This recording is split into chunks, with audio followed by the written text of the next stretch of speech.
Hello friends, welcome to ఏమైనా తినాలనిపిస్తుంది channel. ఈరోజు నేను చేసే రెసిపీ ఫ్రూట్ సలాడ్. దానికి ముందుగా మనం 3 టేబుల్ స్పూన్ కస్టర్డ్ పౌడర్లోకి కొన్ని కాచి చల్లార్చిన పాలని వేసి ఉండలు లేకుండా కలుపుకోవాలి.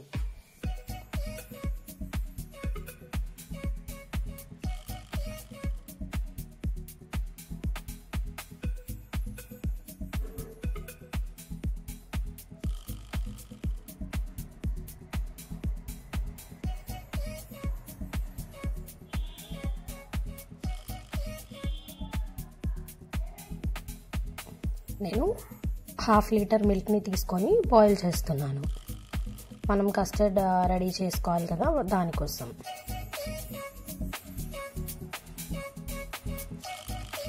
అడుగంటకుండా తిప్పుతూ కలుపుకోవాలి.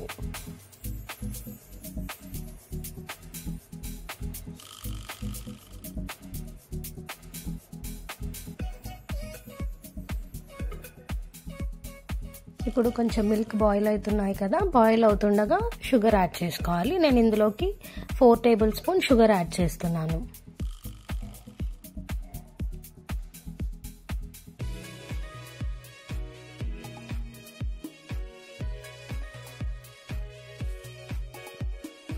షుగర్ అంతా కరిగిపోయేలాగా కలుపుకోవాలి.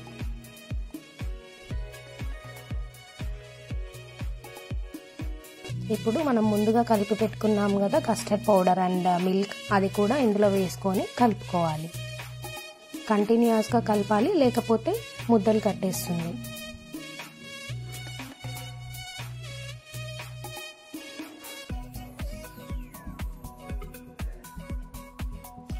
ఒక 3 to 4 minutes వరకు అట్లా కలుపుతూనే ఉండాలి. ఇప్పుడు మనకు కస్టర్డ్ రెడీ అయిపోయింది కదా, ఇది చల్లారిన తర్వాత 3 to 4 hours వరకు ఫ్రిడ్జ్లో పెట్టుకోవాలి.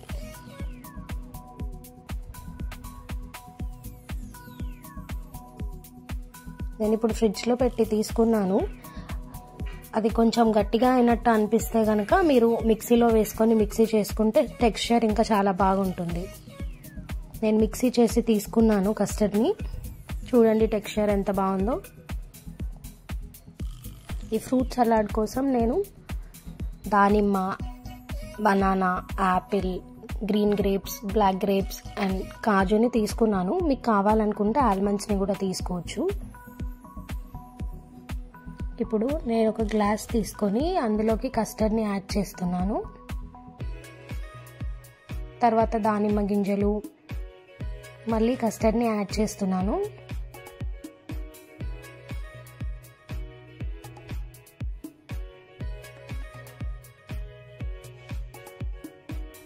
తర్వాత కొన్ని గ్రీన్ గ్రేప్స్, బ్లాక్ గ్రేప్స్,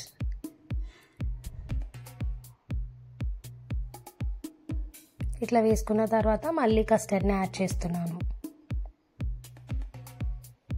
అట్లా ఒక్కొక్క లేయర్ కస్టర్డ్ని యాడ్ చేసుకొని ఫ్రూట్స్ని యాడ్ చేసుకుంటే చాలా బాగుంటుంది. మళ్ళీ ఇప్పుడు యాపిల్ ముక్కల్ని యాడ్ చేశాను.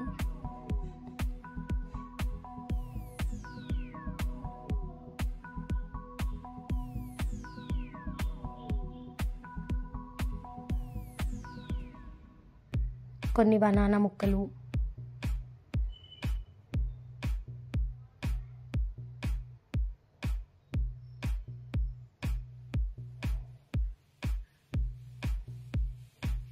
ఫైనల్గా మనం కాజు ముక్కలు, ఇంకా కొన్ని పొమగ్రానైట్స్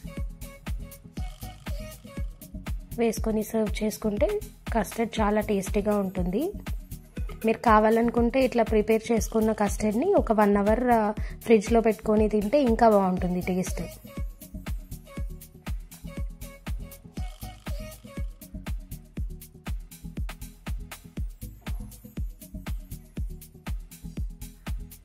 మీరు కూడా ట్రై చేసి మీకు ఎలా వచ్చిందో నాకు కామెంట్ సెక్షన్లో చెప్పండి.